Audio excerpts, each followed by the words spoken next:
Hello and welcome to Lost Love Chronicles. Dear listeners, before we get started, drop a quick hi in the comments and let us know where you're tuning in from. Also, if you have any suggestions for us to make the channel better, please let us know. Now let's start with the story. My wife was sleeping with her best friend's forever husband. So, I quietly laid a trap to dismantle their affair and exposed a chain of events no one expected. I'm Gabriel, 35, and my wife Samantha, 33, and I had been married 6 years. We met in college, typical meet cute at a campus club event. She spilled her coffee on me. I cracked a joke, and somehow we just kept finding excuses to see each other after that. We dated for a couple of years, moved in together right after graduation, then tied the knot in a small ceremony. Just family, a few close friends, nothing over the top. No kids. That was by design. We both agreed, careers first. I was grinding 60, sometimes 70 hours a week at the engineering firm. Long days designing commercial structures, checking load specs, arguing with zoning people. The usual. She was climbing the ladder at some boutique marketing agency, late meetings, client pitches, early morning strategy calls. We understood each other's hustle. From the outside, life looked good. A clean 2-bedroom apartment in one of the nicer neighborhoods, 2 decent cars, and a passport full of stamps from the yearly beach vacations we made a priority. It wasn't glamorous, but it worked. I'd get up at 5:30 every morning, no exceptions. Gym by 6. Office by 8. Most nights I'd drag myself home by 9. Reheat leftovers, shower, and crash. Weekends were for sleeping in a bit, grabbing drinks with friends, or binging some show together. Rinse and repeat. I was putting in the work now so we could relax later. That was the whole point. Samantha seemed to be on the same page. She was ambitious, focused, supportive. For a long time, she felt like my teammate. Sundays, she'd prep all our meals for the week, portioned and labeled. She used to tuck little notes into my lunch, stupid puns, I love you more than Wi-Fi, or inside jokes from college. Instagram-worthy couple stuff. Corny, but real. Then things started to shift, slowly at first. The meal prep stopped. She was too busy. Always something going on at work. The notes disappeared too. She started going out more, client dinners, happy hours, networking mixers. I'll be late tonight, she'd text. Account team dinner. Don't wait up. And I didn't. I trusted her. We both wanted to succeed. We both knew what it took. Our social circle was a mix of old college friends, work acquaintances, and a few neighbor couples we clicked with. One of those couples was Jeremy and Dorothy. Jeremy was 34. Dorothy, 33. I met them at some charity auction Samantha dragged me to, a wine and cheese thing for an arts nonprofit. Jeremy was the kind of guy who immediately took over a room. Tall, tanned year-round, flashy smile, designer watch. Sales director. Real alpha energy. Couldn't shut up about his latest deal or what resort they'd just come back from. Bro, have you been to Bali in the off-season? No tourists. Just waves and peace, he'd say, slapping me on the back like we were old frat brothers. He was the type to wear loafers without socks and button-downs open just a little too far. Confident. Loud. Kinda exhausting. His wife, Dorothy, was Samantha's best friend from high school, apparently. Total opposite. Quiet, observant. Pretty, but not in an obvious way. She had this calm presence, like she was always thinking 2 steps ahead, but didn't need to say much. We hit it off as couples. Started seeing more of them. Hosting dinners. Going out in a group. Before long, dinner at our place twice a month became tradition. Jeremy always brought some overpriced wine he wouldn't shut up about. This one's a little Bordeaux I discovered through a client, he'd say, setting it down like it was a crown jewel. Probably haven't heard of the vineyard, super exclusive, tucked away in the Madoc. Yeah, no kidding. Because normal people don't drop $200 on fancy fermented grape juice just to brag about it over chicken and rice. Dorothy, to her credit, usually brought something homemade. A tart, cookies, some rustic pear thing once that actually slapped. She didn't say much. Just sat back, smiled politely, and watched everyone like she was studying a play she'd already seen a dozen times. But over time, these dinners got weird. Jeremy had this way of throwing subtle jabs at me, always with a smile, always just joking. Still at the same company, huh? He'd ask casually, taking another sip of his precious Bordeaux. You must really love consistency, man. Not many people stick around in one spot that long. Then he'd pivot to himself. Had to fly out to Denver last week, big pitch. Crushed it, of course. Huge commission. My boss is already talking promotion. I'd clench my jaw, let it pass. But after every one of these dinners, Samantha would light up like she'd just come from a TED Talk. Jeremy just gets it, she'd say as we cleared the dishes. He knows how to work the system. He's going places. He's also one bad quarter away from unemployment. I muttered once, rinsing out wine glasses. You realize his entire job hinges on people saying yes to stuff they don't need, right? She shot me a look. He's ambitious, Gabriel. That's the point. He's not just coasting. Steady pays the mortgage. I reminded her, trying to keep it even. Security isn't coasting. She didn't say anything to that. Just turned away and started loading the dishwasher harder than necessary. She kept pushing for more time with them. Turned down invites from our other friends, even her own colleagues. I just feel more comfortable with Jeremy and Dorothy. She told me one night when I asked why we were skipping Brian's birthday. Sure you do, I said under my breath, turning back to the TV. At one point, we were seeing them almost every week. Dinners, drinks, even a couple of weekend getaways to what Jeremy called his family cabin. That was a stretch. It was a high-end vacation home in the mountains with floor-to-ceiling windows, a wine cellar, and a hot tub. Nothing rustic about it. But I went along with it. Because it made Samantha happy. And keeping her happy? That had become my job, apparently. Then the changes started piling up. She came home one day with an armful of shopping bags. New wardrobe. Blouses, suits, heels, even jewelry. What's wrong with your old stuff? I asked, glancing up from the couch. It's just not the look anymore, she said, pulling a blazer out to admire it. Everyone at the agency is stepping it up. I need to look the part. Then came the haircut, long, wavy gone overnight, replaced by a sharp, polished cut that all the senior women at her firm seemed to have. You didn't even tell me you were thinking about cutting it, I said when I saw it. It's just hair, Gabriel. It's more professional. Don't be dramatic. Next, she signed up for some upscale gym downtown. They have reformer Pilates, she explained. And the classes are smaller. It's worth the price. I shrugged. If it helps you unwind. But it wasn't just that. The late nights ramped up. Not once a week, 3 or 4. Always some excuse. Big pitch tomorrow, she'd mumble, heels clicking as she rushed out the door. We've got a lock in the campaign tonight. She'd come home smelling like cheap wine and that artificial department store cologne. Not hers. Not mine. Her phone habits changed too. She kept it angled away. Texts came in. Soft buzzes she'd check quickly, tapping back with just her thumbs like a teenager hiding something. One night, I rolled over around 2 a.m. and the bed was empty. Cold on her side. I padded out to the living room. There she was, curled up on the couch, phone glowing in her hands, typing furiously. Hey, I said softly. What are you doing? She jumped like I'd pointed a gun at her. Jesus, Gabriel, she hissed. You scared the crap out of me. Who are you texting? She blinked, her voice going flat. It's work stuff. Work stuff. At 2 a.m. She didn't answer. The next morning, her phone had a password on it. Maybe I was too busy building our future to really investigate. Maybe I was just too trusting or too damn naive to notice what was happening right in front of me. Our conversations had gotten shallow. Surface level. Every night felt like a script. How was your day? Fine. Busy. Then silence. No more asking about my projects. No more interest in the buildings I was designing, the code revisions I was fighting with. She used to listen, ask questions, even Google some of the terms so she could understand what I did. That all stopped. She didn't talk about her coworkers anymore either, just her mentor. Some older, experienced person at the agency who was helping her navigate office politics. 3 guesses who that mentor turned out to be. Those twice-a-month dinners with Jeremy and Dorothy changed too. Jeremy started showing up dressed like he was headed to a GQ photo shoot. Designer shirts, leather shoes that probably cost more than our sofa, a watch he wouldn't stop checking like it was a personality trait. Dorothy, somehow, got even quieter. She'd just sit there, barely eating, watching everyone with this unreadable look on her face, especially Jeremy and Samantha. I caught a few things here and there. A lingering touch as Samantha passed him the wine. Shared jokes that I wasn't in on.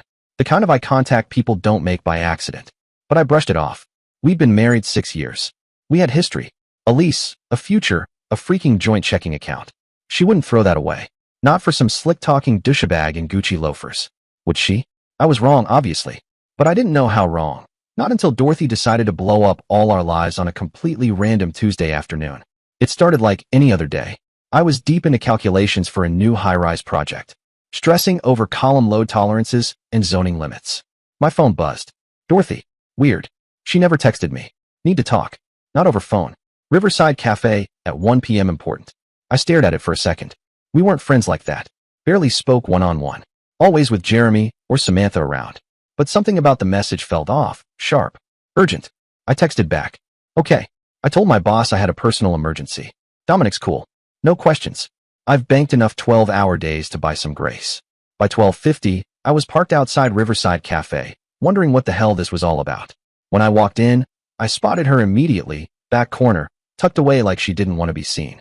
Giant sunglasses, slumped posture. She looked wrecked, like she hadn't slept in days. She didn't even look up when I pulled out the chair and sat across from her. "Thanks for coming," she said, her voice low. Flat. "What's going on? Everything okay?" I asked, confused but trying to stay calm. She didn't dance around it. No lead-in. No softening. She and Jeremy have been sleeping together for 4 months. Just like that. I didn't react at first.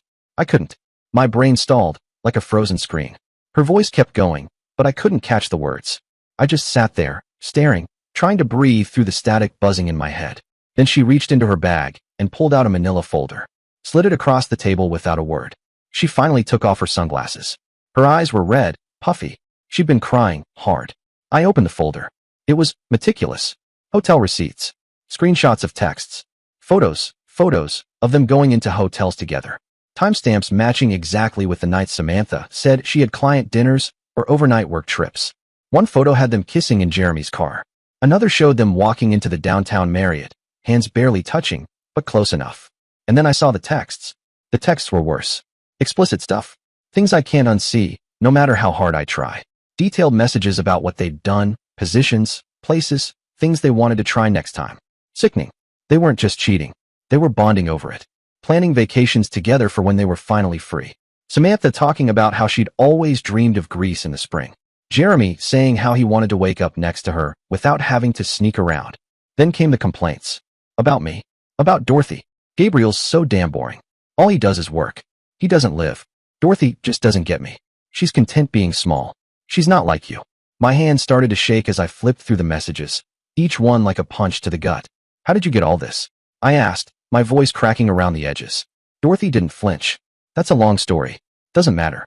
She looked tired, no, depleted. Like this secret had been eating her alive. "I started suspecting at Christmas," she said. "I found a hotel key card in his jacket. Said it was from a business trip." I looked at her. "But it was the Hyatt downtown. 10 minutes from our house," she added, her mouth tightening. "Why the hell would a business trip be 10 minutes away?" She took a deep breath, like she'd been holding it in for weeks. But that's not all. She reached into her bag again and pulled out another set of documents. This time, bank records, expense reports, credit card statements, company financials. I didn't even know what I was looking at right away. "Jeremy's been embezzling from his company," she said flatly, "using corporate funds to bankroll their affair." I blinked. "What?" She slid the papers toward me, pointing at line items. Hotel stays coded as client meetings. Dinners marked as business development. Jewelry as client appreciation gifts. She flipped one of the reports over and tapped it hard. Tens of thousands. Over the last few months alone. I sat back, stunned. "He's the finance director." "Exactly. Nobody questions his expenses," Dorothy said. "But I do our taxes." And the numbers weren't adding up. I went digging. She tapped another document, 2 separate spreadsheets. "He's been keeping 2 sets of records. The real ones, and the ones he submits to the company." I stared at the table between us, at the stacks of evidence. My life, our marriage, our plans, our future, burning down in manila folders. 6 years together. The house we were saving for. The kids we always said we'd have once we were more stable. All of it. Gone. Reduced to receipts and betrayals and texts I wish I could forget. "Why are you showing me this?" I asked finally, still not sure if I was more shocked or broken. Dorothy's expression changed. Her voice steadied. Her jaw set. "Because you deserve to know." She leaned in. "And because I'm done being made a fool of. They've been laughing at us, Gabriel. Having their fun while we worked and supported them like idiots." Her words hit hard. But not as hard as the memories that followed. Those nights after dinner. The inside jokes. The glances. The way Jeremy would offer to help Samantha with the dishes, while I sat talking with Dorothy. The times I walked in on them too close in the kitchen, and they'd laugh it off. I thought I was being paranoid. They weren't even being subtle. They just figured we were too trusting, or too stupid, to see it. "There's more," Dorothy said, lowering her voice. I looked up. "They've been planning to leave us." She opened another document, bank statements I didn't recognize. "Jeremy's been moving money. Setting up accounts I can't access. I only found out because I saw a statement mailed to the office by mistake." I clenched my fists under the table. "They were going to blindside us," she whispered. "Probably after the company's fiscal year ends. When Jeremy gets his bonus." The anger finally hit me. Not a sharp snap, but a slow building, blinding wave that made my vision blur. My fists clenched under the table, the paper in front of me crinkling in my grip. That's why Samantha had been pushing me to put more into our joint account. More contributions, more responsibility. I thought she was being practical. In reality, she was setting me up, funding her escape plan with the guy who'd been smiling across my dinner table for months. She'd been setting me up, I muttered, voice low, more to myself than to Dorothy. Dorothy nodded, jaw tight. Jeremy asked me last week to add her as an authorized user on our Amex. What? Said it was for office expenses, she said, rolling her eyes with a bitter laugh. I pretended to agree, smiled, nodded, never did it. We both went quiet. Two people sitting in a cafe, in the middle of a weekday, watching our lives implode in the exact same way, at the exact same time, thanks to the exact same two people. It was so perfectly screwed up, it was almost funny. Cosmic joke funny. Like the universe had written a sitcom and forgot to tell us we were the punchlines. I broke the silence. What are you going to do? She didn't hesitate. Already called a lawyer. Filing for divorce tomorrow. I looked at her. Her voice was calm. Steady now. All the emotion had been burned out, leaving cold resolve in its place. And, she added, pulling a thumb drive from her purse and dropping it into the folder, I'm anonymously sending everything to his company's board. The receipts, the statements. All of it. I blinked. You're not playing around. Nope, she said. He thinks I'm just some trophy wife who doesn't understand finances. Her smile didn't reach her eyes. He's about to learn how wrong he is. I nodded slowly, a plan already clicking into place in my own mind. Dorothy, I appreciate you doing this. Really, thanks a lot. She looked at me and nodded. We deserve better than this. We stood awkwardly. There was no protocol for this moment. No script. We didn't shake hands. Didn't say goodbye. Just an awkward half-hug that felt strangely appropriate for two people bonded not by friendship, but by betrayal. I didn't go back to work. Called Dominic and told him I was sick. Voice probably gave away that it wasn't a lie. He didn't ask questions. By 1:45 p.m., I was at my bank. No time for emotion. No time for confrontation. Just action. Cold. Quiet. Calculated. They messed with the wrong engineer. First stop, accounts. I opened a new checking and savings account in my name only. Transferred my direct deposit. Then I took most of the money from our joint savings, the money we'd been building up for a house, the same dream she was probably planning to share with Jeremy, and moved it into my new account. I left enough in the joint one to avoid suspicion. Samantha barely checked our finances anyway. That was my job. Always had been. Her mistake. Next, credit cards. I called each issuer, removed her as an authorized user where I could. For the truly joint accounts, I slashed credit limits and set up transaction alerts to ping me for every purchase over $50. Then the investment accounts. I called our brokerage and froze all activity. 6 years of discipline. 6 years of savings. And I wasn't about to let a single cent of it bankroll her fantasy life with Jeremy. Last move, cash. I withdrew $2,000. Emergency fund. In case things went sideways. People get weird when their secrets come out. Desperate cheaters? Even worse. You don't want to underestimate someone with everything to lose. By 3 p.m., the financial battlefield was locked down. Next step, find a lawyer. Not just any lawyer. I wanted a shark. I didn't want reconciliation. No counseling. No let's work through this therapy sessions where we cried into tissues and pretended trust could be rebuilt. I wanted out, cleanly, quietly, and with as little damage as possible to my sanity and my bank account. So I called Bradley. He and I go way back, college roommates, same intramural basketball team, drank the same cheap beer through our 20s. Last year, he went through a brutal divorce. The kind that leaves emotional shrapnel. He picked up on the first ring. Yo, he said. I need a lawyer, I said. A good one. He didn't ask why. Didn't need to. Call her now, he said. Jocelyn Langford. Tell her I referred you, and it's an emergency. Then he hung up. That's friendship. I called the number he texted. No receptionist. No waiting room music. Jocelyn answered on the second ring. Langford. I like that, straight to the point. This is Gabriel. Bradley Turner referred me. He said it's an emergency. He was right. I'm listening, she said. I gave her the rundown. 6-year marriage, no kids, wife cheating with her best friend's husband, financial entanglements I was trying to untangle before they blew up in my face. Come in at 3:30. Today, she said. Bring everything you have. She wasn't what I expected. Late 40s maybe, sharp eyes, not a single wasted word. She didn't do small talk, didn't offer tissues. She got to work. Let me be clear, she said, sliding on reading glasses and flipping through the documents I laid out on her desk. In this state, adultery isn't grounds for favorable division, unless we can prove marital assets were misused in the process. I nodded. They were. Dorothy had receipts. Hotels, dinners, jewelry. All of it. Jocelyn smiled slightly. Perfect. She took copies of everything. The folder. The photos. The statements. Even the USB Dorothy had included. This, she said, tapping the folder, is leverage. With this, will show dissipation of marital assets. That opens the door for a better financial settlement. She started laying out a timeline. Strategy. Her fingers moved fast over her keyboard while she spoke. For now, you act normal. Don't let her suspect anything. Let her think everything's fine. How long? 2 days. I'll have the papers drafted and ready in 48 hours. I leaned forward. And service. She looked up. We serve her at work. Maximum exposure, maximum pressure. Cool. I raised an eyebrow. She shrugged. So was screwing her best friend's husband for 4 months. Fair point. I paid the $5,000 retainer from my private account. She handed me a signed agreement and told me she'd be in touch as soon as the paperwork was ready. I walked out of her office at 6 p.m. and stood on the curb, keys in hand, just staring down the street. I couldn't go home.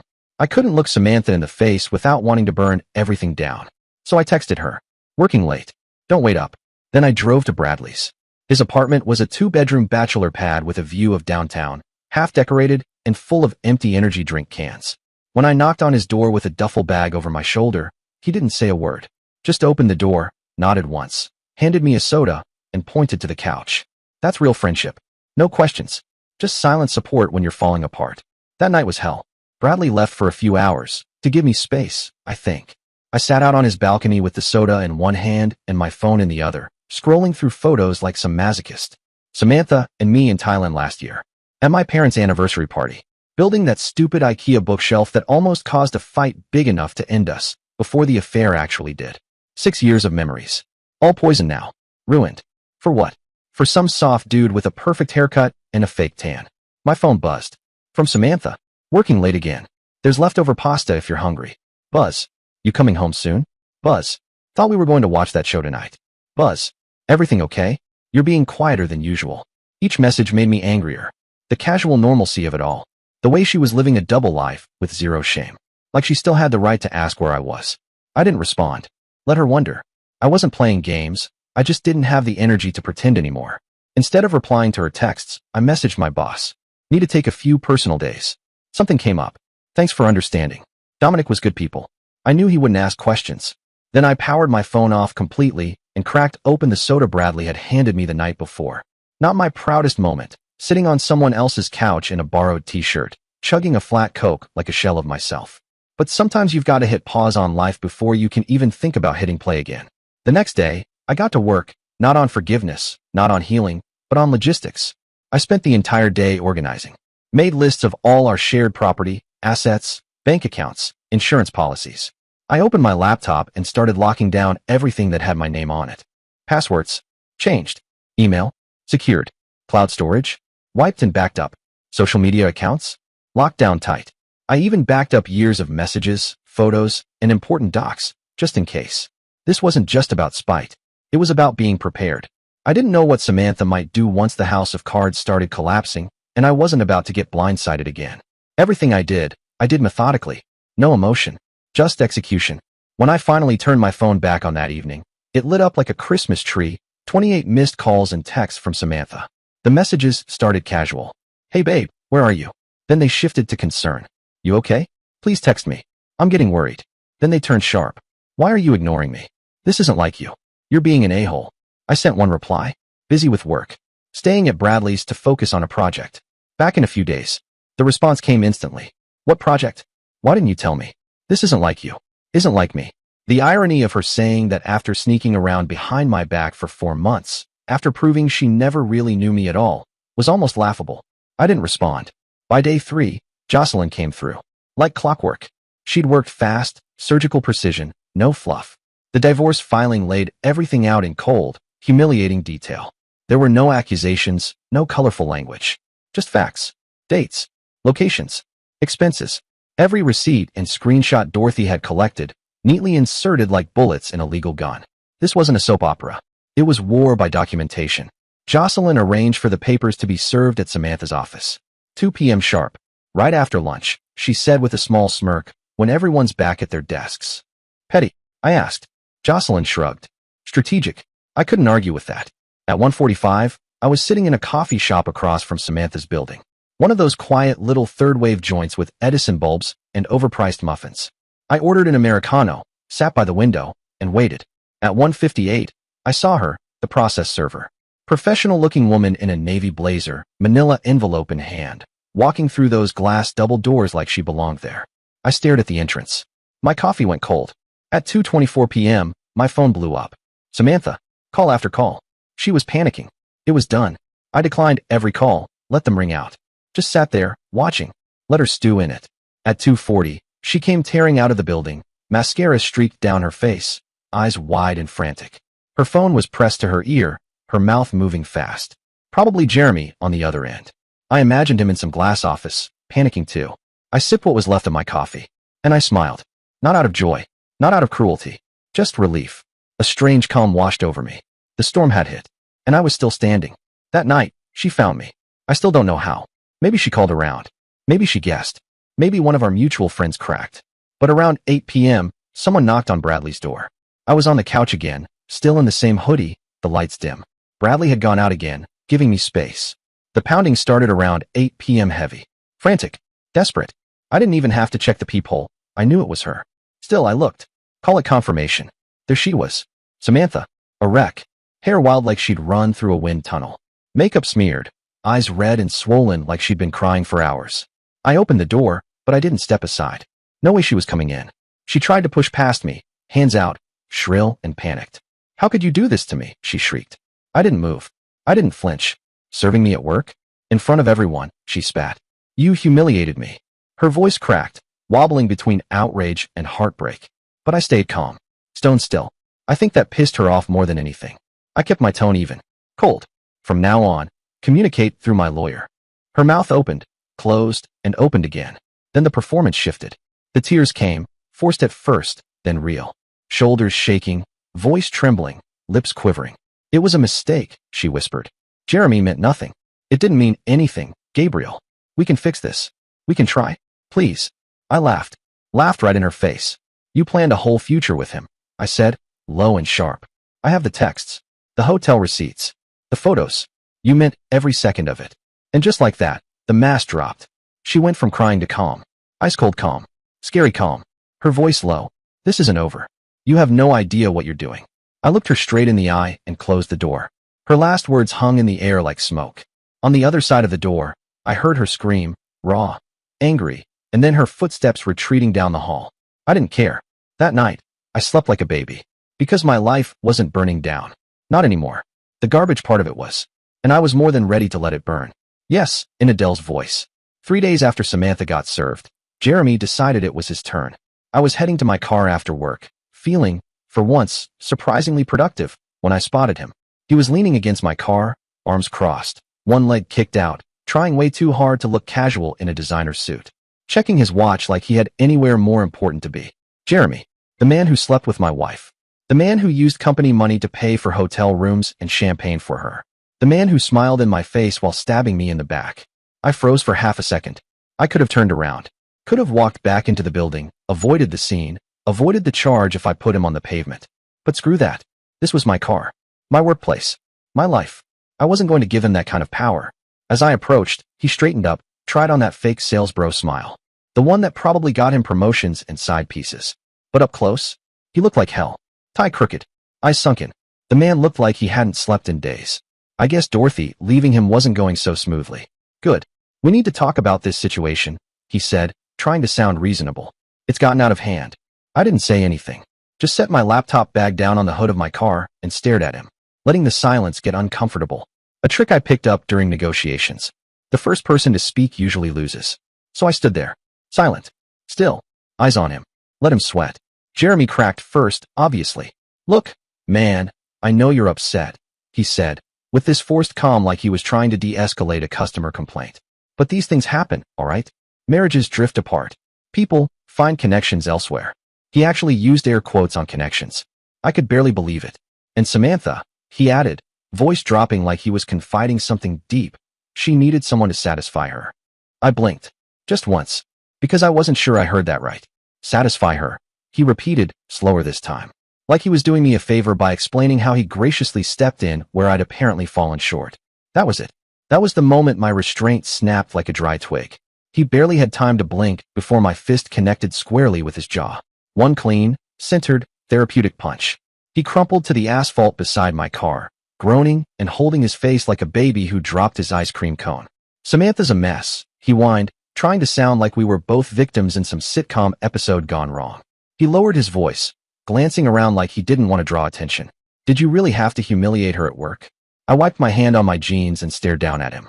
"Oh, my bad," I said flatly. "Next time my wife cheats on me for 4 months, I'll throw her a parade instead." He paused, licking his busted lip, eyes flicking up at me like he was trying to gauge how much damage I had left in me. Then he shifted gears. "Look, man, the divorce papers," he started, pushing himself up slowly. "Some of the stuff in there, it's excessive. The financial stuff especially." There it was. He wasn't here about Samantha. He didn't give a damn about her. This was about him, about his own butt. He'd finally read the fine print and realized what was coming. I didn't give him room to spin it. "Save it." I cut in, stepping closer. "I've seen the receipts, the dates, the messages.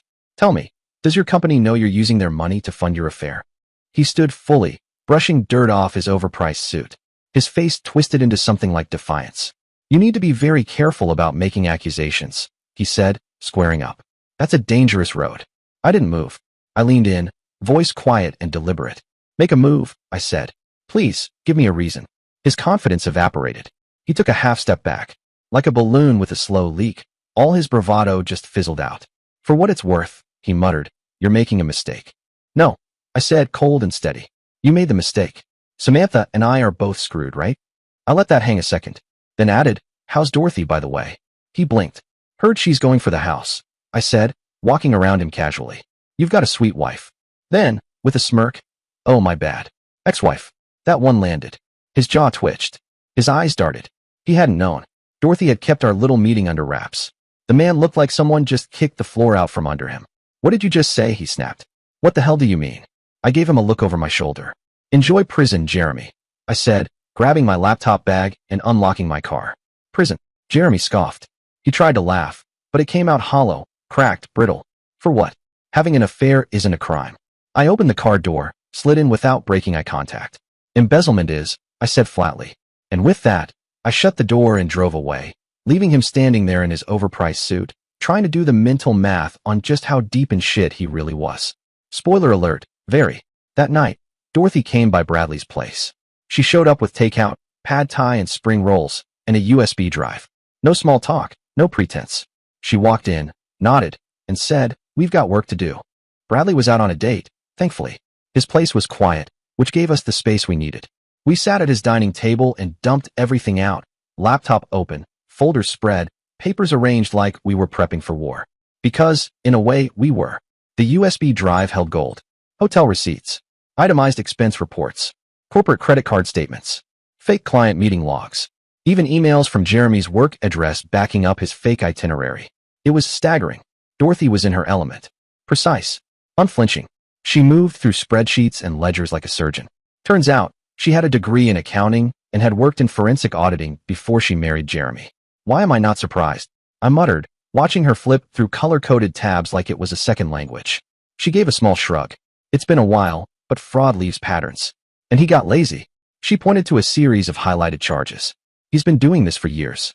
Not just with Samantha. There were others. Escorts, probably. But with her?" He got bold. I leaned in. "Sloppy bold," she added, clicking into a folder marked Client Meetings, Q3 Expenses, 5-star hotels, high-end dinners, jewelry labeled as relationship-building gifts. The affair made him reckless. My jaw tightened. Almost $200,000 over the past few years. But what hit hardest was the $50,000 in just the past few months. With Samantha, he'd used company money, our money, in a way, to fund the fantasy life she threw our marriage away for. I scrolled through one of the spreadsheets she'd compiled, noting dates, merchant names, and hand-typed justification notes. "Why didn't you report him sooner?" I asked, not accusing, just curious. Dorothy paused, her fingers still on the trackpad. Then she looked at me with a tired, tight smile. "I only put it all together recently. I'd seen pieces, but not the full picture. And honestly," she exhaled, "I needed to protect myself first. Move my assets, build my case.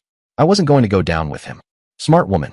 She'd already transferred her personal funds, separated joint holdings, and prepped her divorce with the precision of someone who knew exactly what was coming. She'd insulated herself before striking the match. Now, she was ready to burn it all to the ground. We spent hours organizing everything into a neat, irrefutable report, Something that even a junior auditor at his company could glance at and say, this guy's done.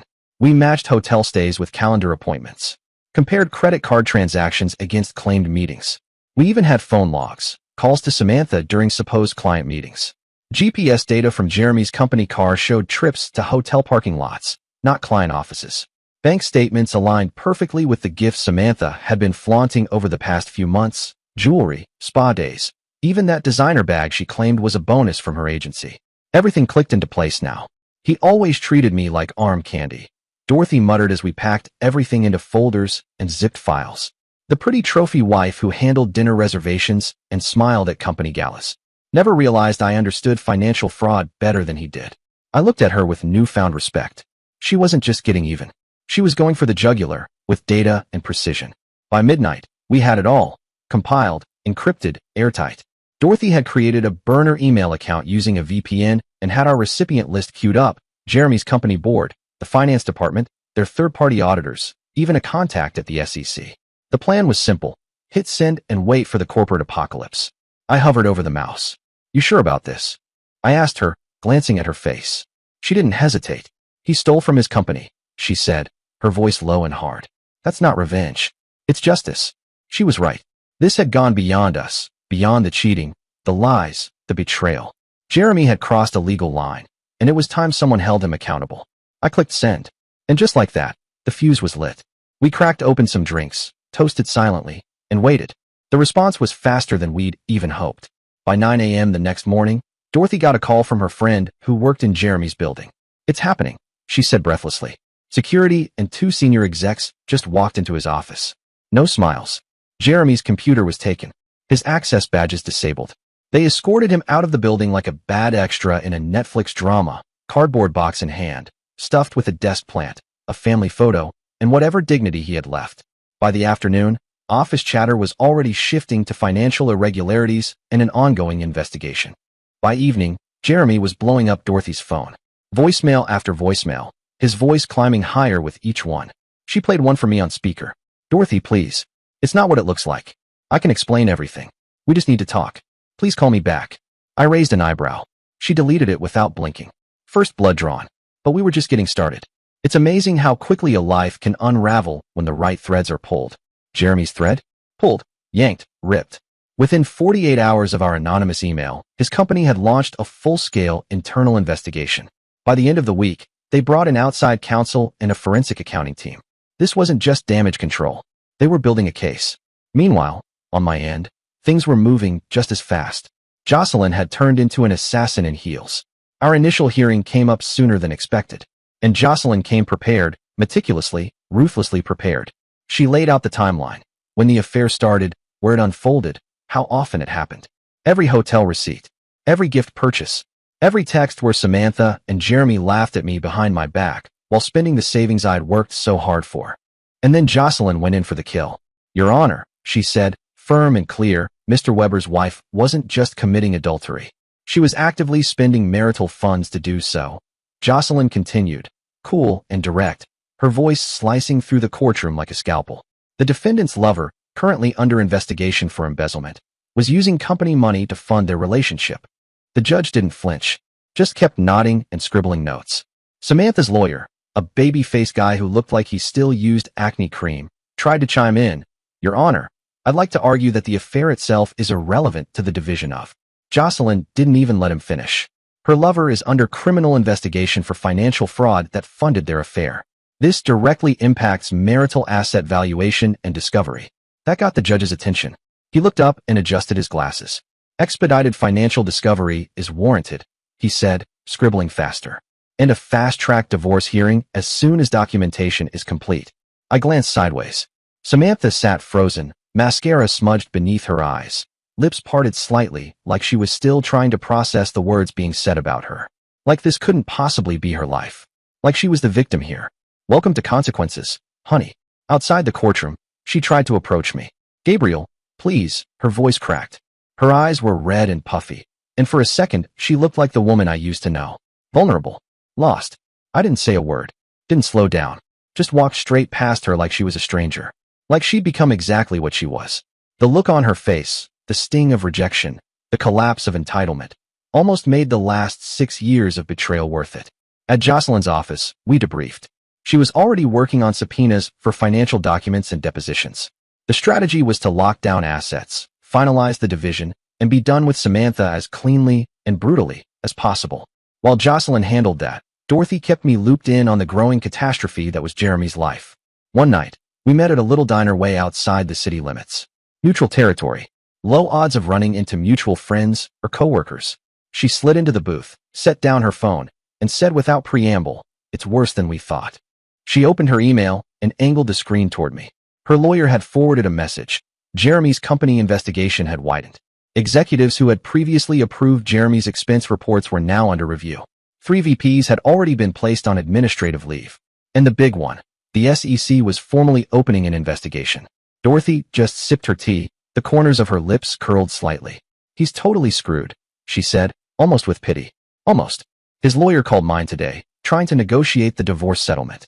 Suddenly, he's willing to give me everything just to get it over with before his assets get frozen. Smart. Really smart. Her lawyer wasn't wasting the opportunity. They were pushing for the house, both cars, liquid investments, and monthly support. Jeremy had gone from cocky to cornered in less than 2 weeks, and now he was so desperate he was practically signing over his whole life just to make the bleeding stop. And then, there was Samantha. While Jeremy's empire was crumbling, she was unraveling in real time. I'd heard through mutuals that she'd been placed on administrative leave. Apparently, some of those client meetings she'd attended with Jeremy were now being scrutinized as part of the fraud investigation. That's when the messages started. One after another. "Please call me. I need to explain. This is all a misunderstanding. Jeremy told me those were legitimate business trips. They're investigating me at work. I could lose my job. Please help me." I didn't respond. I just forwarded every message to Jocelyn. Each one was like another nail in the coffin of her legal defense, proof of her involvement, her panic, her guilt. Even if she hadn't known the full extent of what Jeremy was doing, her presence at those fraudulent meetings placed her squarely in the fallout zone. And as Jocelyn said during our next call, even if she wasn't a knowing co-conspirator, she's now looking a lot like an unwitting participant. The hammer finally dropped on Jeremy 3 weeks after our tip. He was arrested at the temporary apartment he'd been crashing in ever since Dorothy kicked him out the day she filed for divorce. Multiple charges: wire fraud, embezzlement, falsifying business records. The full corporate crime starter pack.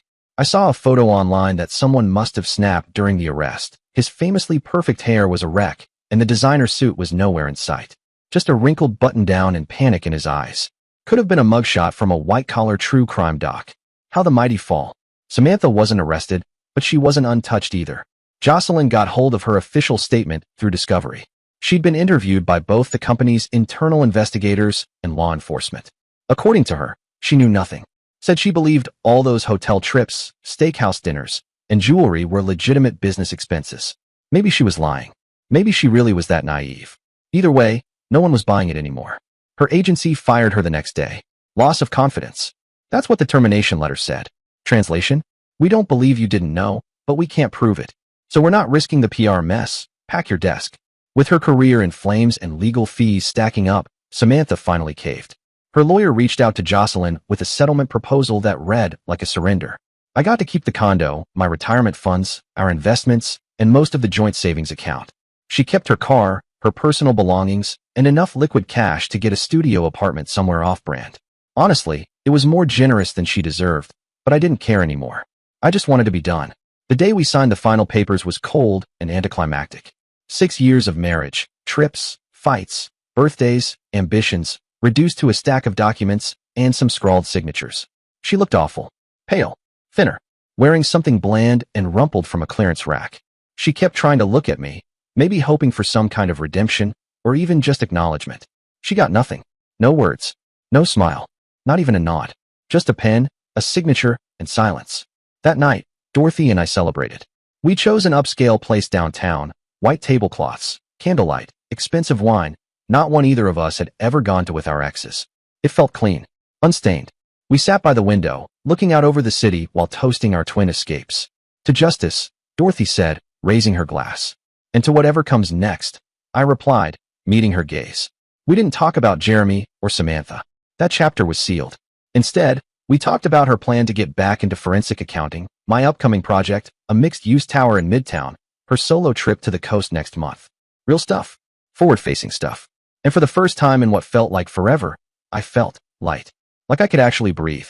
I didn't even realize I was smiling until she laughed and said, "You look 10 years younger." "Divorce does wonders for the complexion," I said, half joking.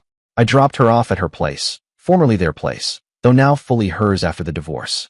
As we walked up the steps, the air between us changed. Slowed. There was a moment of hesitation, of awkwardness at the door. We'd been allies in war, but now the war was over. And in the quiet that followed, I realized I wasn't sure what we were to each other anymore. At her door, Dorothy tilted her head and asked gently, "Would you like to come in for coffee?" I hesitated, not because I didn't want to, but because for the first time in months, I felt unsure of the next step. My body said yes, but my mind whispered caution. Was I ready? Were we? "Just coffee," she added with a soft smile, almost reading my thoughts. "We've both been through enough drama for one lifetime." I nodded. "Coffee sounds good." We sat on her couch, sipping and talking for hours. No awkwardness, no pressure, just two people decompressing from hell and starting to remember what it felt like to breathe again. Something shifted that night. It was subtle, but it was there. A little peace. A little hope. A couple of weeks later, we went on our first official date. No files, no spreadsheets, no talk of cheating exes. Just dinner, laughter, and the strange realization that maybe, just maybe, this whole disaster hadn't just torn things apart. It had redirected them. It's been 6 months since that mess exploded. And for those of you asking for an update on the Jeremy, Samantha dumpster fire, holy crap, buckle up. Grab your popcorn. Let's start with Jeremy. Remember, the embezzling douchebag in designer loafers? Well, he's currently rocking a stunning new look, orange jumpsuit, courtesy of the state. Yep, our boy took a plea deal, 5 years in minimum security, restitution payments that'll keep him broke until retirement, and a lifetime ban from ever working in finance again. Turns out, when you steal nearly $400,000 from your employer over 4 years, you don't get to talk your way out of it. His sentencing even made the local business journal. The best part? They used his professional headshot next to his mugshot. The contrast? Chef's kiss. From Tom Ford to Department of Corrections. Quite the fashion arc. And Samantha? Total. Freefall. After she got fired, she couldn't get another marketing job. Shocker. Apparently, being closely associated with a financial crime scandal makes hiring managers nervous. Who knew? Last I heard, she was working retail at some chain store in a mall in the suburbs. Her Instagram? It went from vacation selfies and champagne brunches to inspirational quotes and photos of her parents' cat. From hashtag blessed to hashtag trying my best real fast. Dorothy, on the other hand, is thriving. She launched her own forensic accounting firm, and within 3 months, had landed 3 major corporate clients. Her tagline? Because your finance director might be funding his affair with your money. Brutal. Effective. Legendary. We've been dating for about 4 months now. Took it slow. Trust issues, obviously. But there's something grounding about being with someone who's seen you at your lowest and didn't flinch. Someone who gets it without needing the backstory repeated 100 times. Turns out, trauma bonding over cheating spouses is surprisingly effective relationship glue. And just when we thought the show was over, last week, Samantha texted me, "Hey Gabriel, I've been thinking. Can we meet for coffee? I'd like to talk, please. It's urgent." I laughed. Out loud. For a solid minute. Then Dorothy and I took a selfie, peace signs, big grins, looking obnoxiously happy, and sent it to her with a simple reply. "Sorry, too busy enjoying life. Good luck with yours." Probably should have left it there. But the universe had one more encore in store. The next evening, around 8 p.m., my doorbell rang. I checked the security camera, and there she was. Samantha, looking like a discount version of her former self. Hair flat, makeup uneven, wearing a jacket 2 sizes too big like it had been borrowed or rescued from the back of a closet. Dorothy and I grabbed our coffees and sat down in front of my laptop, watching the security cam feed like it was a Netflix special. She rang again, then knocked, then started pounding. "Gabriel, I know you're here. Open the freaking door now." Dorothy nearly spit out her coffee from laughing. I just raised an eyebrow, savoring the absurdity. Samantha was completely unhinged on my doorstep, and we had front row seats. I leaned forward, unmuted the intercom. "Sorry," I said, voice calm and casual. "Can't come to the door right now. We're celebrating our 4-month anniversary." The look on her face, pure screen grab gold. Mouth open, fury vibrating off her skin, like her brain short-circuited on the spot. Then she spotted the doorbell camera. That's when it happened. She lost it. "You're with her?" she screeched, finger jabbing at the lens like it personally offended her. "You think this is funny, with my best friend?" Dorothy leaned in next to me, calm as a summer breeze. "Former best friend," she said sweetly, "current girlfriend." Upgrade on both counts. Boom. Nuclear. Samantha unleashed a stream of insults so unoriginal, it was almost sad. Backstabber. Homewrecker. Conniving witch. Like she'd pulled them from some daytime soap script. The irony that she was the one who blew up our marriages? Completely lost on her. Then came the threats. She was going to ruin us, expose us, make us pay, blah, blah, blah. When that didn't get a reaction, she started kicking the door. Literally, just full-on toddler tantrum kicks. My condo door had seen some things, but this was new. Should we call the cops? Dorothy asked, sipping her coffee, or just keep enjoying the show? I shrugged. Why not both? I pulled out my phone and calmly dialed non-emergency. Meanwhile, Samantha kept pounding and yelling like the hallway was a stage, and she was up for an Emmy. 15 minutes later, 2 officers showed up. Their expressions screamed underpaid and unimpressed. We watched through the security feed as they tried to talk her down, while she flailed and wailed like she was auditioning for reality TV. They ruined my life, she sobbed, mascara running like a bad horror movie. Ma'am, you need to leave private property when asked, cop number 1 said, his voice bored to death. But she tried again, voice cracking. Ma'am, said cop number 2, relationship problems aren't a police matter. And with that, they escorted her out. She was screaming the entire way, high drama echoing down the hall. Every neighbor had their doors cracked open. The old lady from 4B actually gave me a thumbs up next time I saw her in the elevator. That was better than a TV show, she said. The cherry on top? We filed for a restraining order and got it. Now Samantha is legally required to stay 500 feet away from both of us. Last week, I ran into a mutual friend at a cafe who told me, dead serious, Samantha's telling everyone you and Dorothy planned this from the start. That you masterminded an elaborate scheme to make your spouses cheat with each other so you could end up together. Sure, because that sounds more plausible than you both just sucked as people. What can I say? The universe has a twisted sense of humor. Jeremy and Samantha thought they were trading up when they started their affair. Now he's counting ceiling tiles in a cell, and she's folding sweaters at the mall, while the people they betrayed are building something. Dear listeners, please share your thoughts in the comments section below and don't forget to like, share, and subscribe.